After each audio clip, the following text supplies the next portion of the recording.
Bienvenidas a otro capítulo más de este programa, Los adultos mayores, nuestros maestros de vida, en donde hemos estado platicando acerca de una enfermedad muy común y sumamente importante que es la osteoporosis. Celia y Nancy. Les damos la bienvenida. Ahora vamos a hablar un poco, Nancy, de las estadísticas y qué tan común es la osteoporosis en los adultos mayores. Pues ni siquiera es en los adultos mayores. Esto puede empezar desde los 50 años, lo cual consideraremos hoy en día que pues somos adultos realmente jóvenes, ¿no? Entonces como que no nos percatamos de la importancia de iniciar un chequeo a los 50 años. Y otra parte bien importante es tener una basal. ¿Y qué significa una basal? Saber dónde estamos parados. ¿Cómo nos vamos a comprobar o cómo va a comprobar el médico cómo estás hoy a los 60 si no tenemos una basal de los 50? Si tú sabes que a los 50 tenías cierto índice de porosidad en tus huesos, para los 60 estás igual, estás hablando de una estabilidad ósea, o si bajó un poquitito y te darán un tratamiento más sencillo, ¿no? Y tenemos que, pues obviamente es una enfermedad más de mujeres. 1 de cada 3 mujeres, comparado con 1 de cada 5 hombres. Sin embargo, es mucho en los hombres, más de lo que la gente imagina. Pero bueno, un poco más en las mujeres, y estos estarán relacionados con una fractura en sus edades avanzadas. Y escuchamos esto y entonces dices, caray, prefiero tener la información para estar capacitado, para empezar a cuidarme a edad temprana, y no la gente que dice, no, yo prefiero no saber, porque mucha gente dice, es que yo prefiero no ir al médico porque si te buscan te encuentran. Claro, No, totalmente. yo creo que vale la pena que si tienes algo, te lo encuentren. Mira, y además, como dices, estar bien informados y obviamente estar informados con gente profesional, no estar informados con lo que encontramos en Google, porque entonces nos vamos a volver locos. Hoy en día hay tanta información, mucha de ella no adecuada, o que te confunde, ¿no? Entonces realmente sí es importante estar bien informados, y recuerda que el ojo no ve lo que la mente no sabe. Y fíjate, ya que hablas del doctor Google, ¿no? Muchas veces esta desinformación es como ir buscando con una lupa lo que quieres escuchar. Claro. Para decir, está bien, como en esto que leí decía que tal y tal, puedo estar tranquilo. Y eso te hace perder tiempo y la posibilidad de recibir el tratamiento adecuado en su momento. Sí, en una etapa temprana, ¿no? Y en verdad, como dices, te hace perder un tiempo valiosísimo. Además, pues imagínate lo que estudia un médico, un endocrinólogo, por todo lo que pasa, o un nefrólogo, o inclusive un ginecólogo, que también a veces te atienden este tipo de cosas, y en muchas ocasiones médicos generales muy preparados. Yo creo que hoy por hoy están muy escasos, pero el médico general es muy importante porque puede ser la primera vía de detección y es el que está haciendo como un prediagnóstico para poderte mandar con un especialista si es que él no lo pudiera atender, ¿no? Entonces, yo creo que deberíamos de tener todo mundo un médico general, una persona de atención primaria, para que podamos saber hacia dónde nos tenemos que enfocar para cuidar nuestra salud. Sí, y es importante, ya lo decíamos en otro momento, que la gente tiende a descalificar al médico general cuando en realidad es gente que tiene mucho más preparación que muchos otros médicos, tiene que tener conocimiento de muchas áreas. Todo el cuerpo, claro. Y saber, hasta aquí yo puedo entrar y aquí yo tengo que referir a la persona. Además, un médico general en realidad hace una historia clínica completa, ¿no? Desde la profundidad de tu mirada, desde tu estado de ánimo, desde el color de tu piel, cosa que un especialista, por estar tan especializado, pues se va directamente al área que tiene que atender, que está bien, pero tiene que haber alguien que vea el contexto general del paciente y como un cuerpo completo. Y entonces, pues retomando, simplemente para redondear aquí el tema, es muy importante que estemos bien informados, bien informadas y bien asesorados con respecto a qué hacer si tienes un diagnóstico de osteoporosis. Además, fíjate, Nancy, qué importante, hay factores de riesgo, como ya hablábamos de la genética, que eso no lo podemos cambiar, ¿no? Cada vez hay más estudios genéticos que nos están corroborando, pues, qué es lo que puede pasar en nuestro cuerpo, ¿no? Entonces, es bien importante conocer nuestro pasado y de esa manera poder prevenir un futuro. Entonces, por ejemplo, cuando hablas de factores genéticos, no es que te tengas que ir hacia un estudio específico. Estamos hablando, por ejemplo, de tu país de origen. Se Claro, sabe, por ejemplo, que la gente europea, la gente, por ejemplo, de origen judío, claro, también. tiene mayor predisposición, la gente muy blanca, la gente muy delgada. Claro, sobre todo además países como más del norte, ¿no? Que en nuestro caso sería más ashkenazí. Las dietas más mediterráneas tradicionalmente son más ricas en toda esta carga proteica y en toda la alimentación un poco más sana, que además está comprobado hoy que las dietas mediterráneas son muy buenas para mantener la salud general en buen estado. Y bueno, pues esto hablaríamos de la nutrición, ¿no? Y el estilo de vida que ya lo habíamos dicho en el capítulo anterior, pues no fumar, hacer ejercicio adecuado, pues no tomar muchas sodas o tomarla eventualmente, los azúcares, todo este tipo de cosas que nos va a hacer mantenernos en mejor estado. No beber en exceso El y alcohol. saber, por ejemplo, si tu mamá, si una persona en línea directa de tu familia ha tenido osteoporosis, tú estás en mayor riesgo de tenerla. Ahora, esto es importante también saberlo. El estar en mayor riesgo no es como una sentencia, Claro, pero es como una recomendación. Tienes que tener cuidado, te tienes que estar monitoreando porque tienes riesgo. Y entonces mucha gente puede decir, sí, pero yo no tengo nada. Bendito sea Dios. eres un foco de alerta, o sea, Pero es una sí, banderita. exacto. Sí, claramente, pues puedes no desarrollarlo, pero es importante tenerlo monitoreado, como en cualquier enfermedad que hayan tenido nuestros padres o nuestros abuelos. Así Muchas de es. las enfermedades se transmiten no a primera, sino a segunda generación. Entonces es muy importante también saber esto. Y además actualmente, pues hay algo muy importante que anteriormente no se sabía, que son los controles de vitamina D. La vitamina D definitivamente pues es una vitamina que es muy importante para formar nuestro hueso y además también nos protege de enfermedades autoinmunes. Por eso es que a mucha gente en el COVID también le daban vitamina D, ¿no? Independientemente de otras cosas, para fortalecer este sistema inmune y está muy relacionada también con los dolores musculares, con la fibromialgia. Generalmente, pues hoy en día tienen a todos con la vitamina D, ¿no? Diferentes grados de vitamina D, diferentes intensidades de dosis y esto tiene que ver también con un análisis que te hacen para ver cómo están tus niveles de vitamina D. Tu vitamina D pues se fija con el sol. Cada vez nos asoleamos menos porque nos protegen nuestros dermatólogos de un cáncer de piel. Y aunque salgamos al exterior, pues tenemos bloqueadores solares. Entonces no podemos fijar la vitamina D. Y la vitamina D no se produce. Entonces tenemos que ingerirla de alguna manera y por eso hoy hay tantos productos que contienen dosis altas de vitamina D, inclusive muy altas, porque el nivel de toxicidad de la vitamina D es muy alto. Entonces para llegar a eso tendrías que estar tomando demasiada dosis de vitamina D, ¿no? Y entonces saber, por ejemplo, que la vitamina D, en el caso de la osteoporosis, es no solamente que tomes calcio, sino que la vitamina D es lo que ayuda a fijar el calcio en los huesos. Es correcto, y también hay otras sustancias que te ayudan a fijar el calcio, ¿no? Pero también tenemos enfermedades como no solamente o sea, los problemas tiroideos, sino las paratiroides. Son 4 glandulitas que están abajo que se meten muchísimo con el tema del metabolismo del calcio, ¿no? Entonces, por eso es importante un análisis y un médico que lea adecuadamente los resultados de esos análisis. Porque cuántas veces nos hacemos un estudio de base y nosotros solitos lo interpretamos porque en el laboratorio vienen los índices y entonces ya decimos, pues ya sé, estoy normal, ¿no? Sí, está Pero a bien. veces esos factores tan pequeñitos están previendo algo que va a venir. Y entonces como dices que estás bien, pues ya no lo checas, ¿no?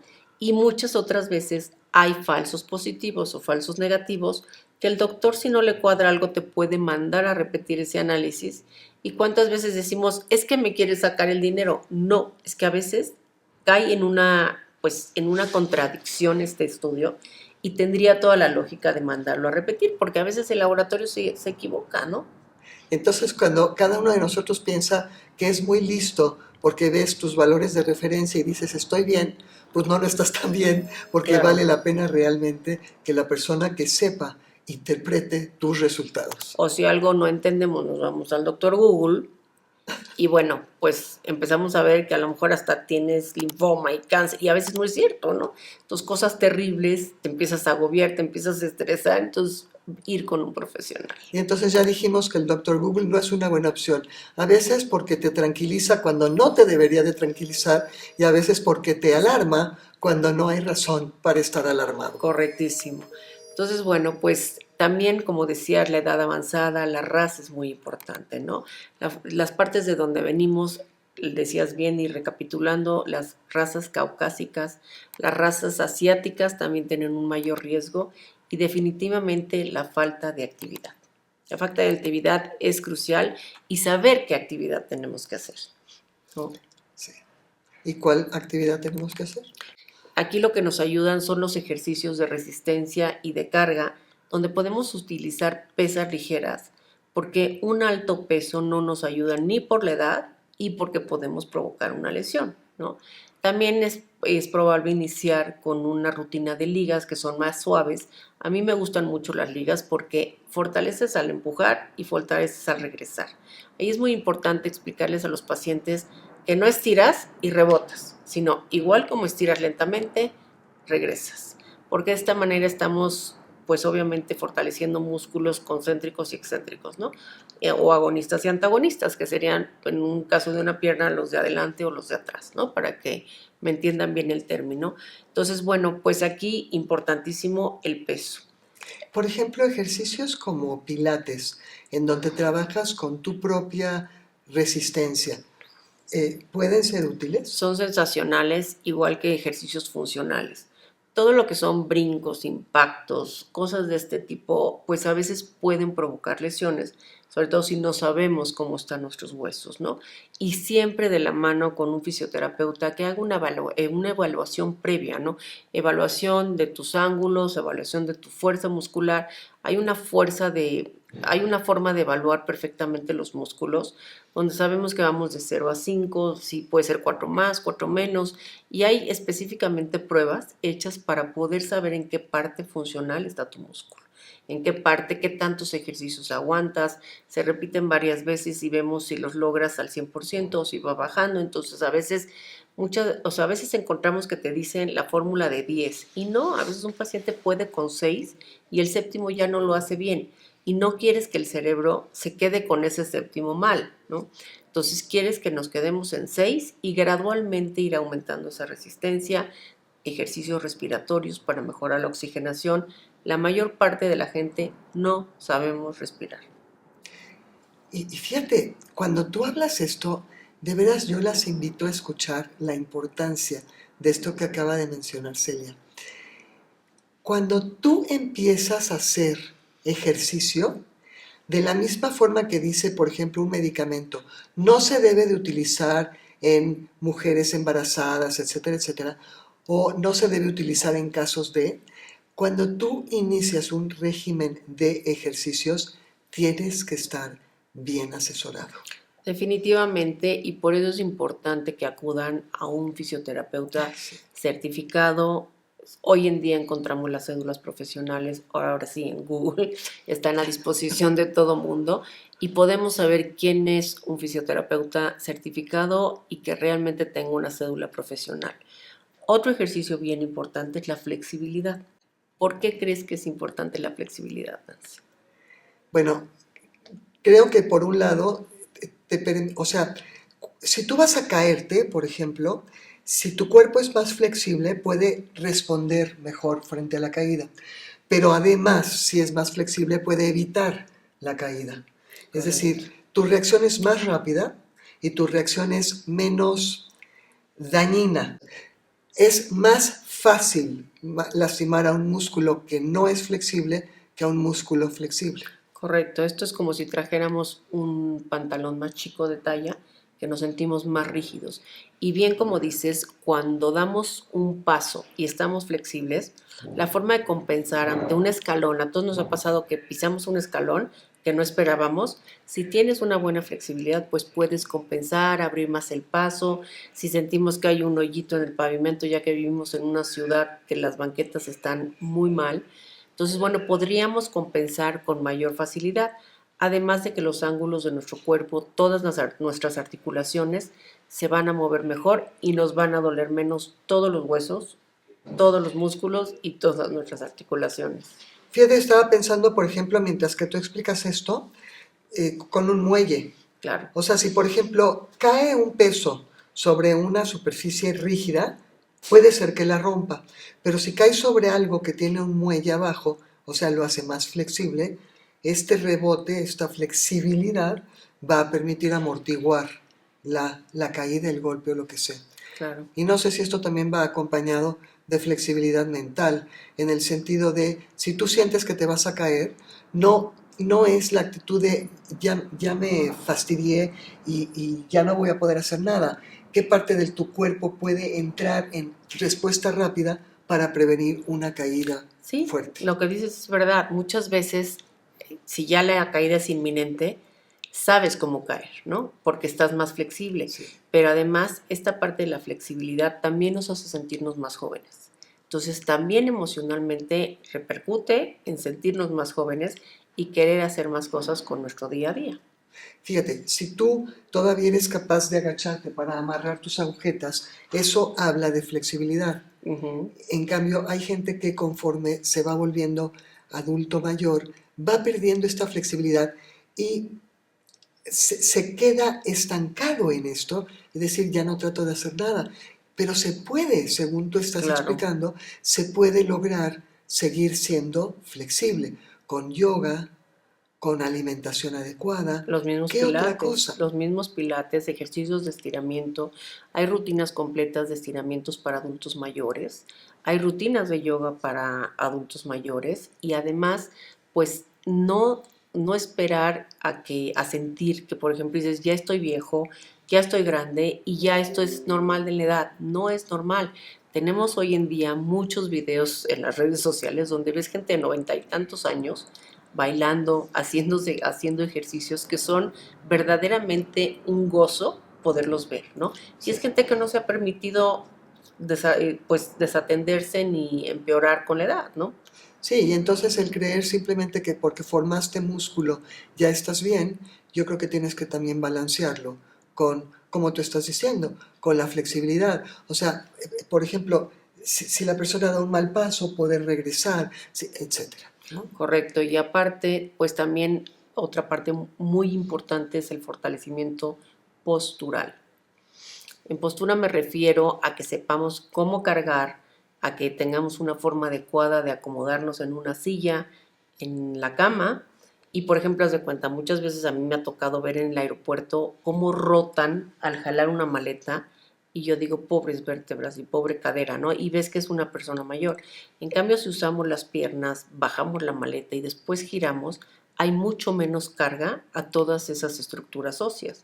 Igual con los libros, igual con las bolsas del súper, pues saber, y un fisioterapeuta te lo puede decir, cuánto peso tu cuerpo puede cargar.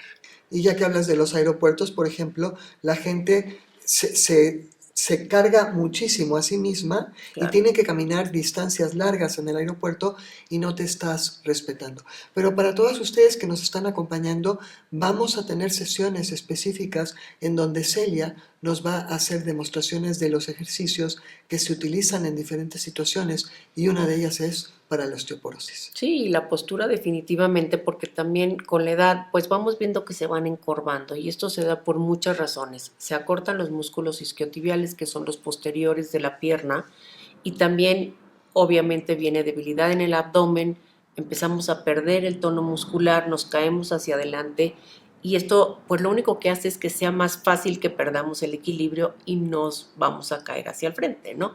Entonces, además disminuye la capacidad respiratoria y volvemos a lo mismo, mala oxigenación, malos músculos, mala memoria y se va debilitando todo nuestro cuerpo. Y para aquellas de ustedes que crean que hacer ejercicio es necesariamente ir al gimnasio, la verdad es que formarse el hábito de caminar para hacer tus actividades diarias, también puede ser un buen ejercicio. Sí, tratar de caminar adecuadamente, pero no largas distancias, por lo que te explicaba de la sarcopenia.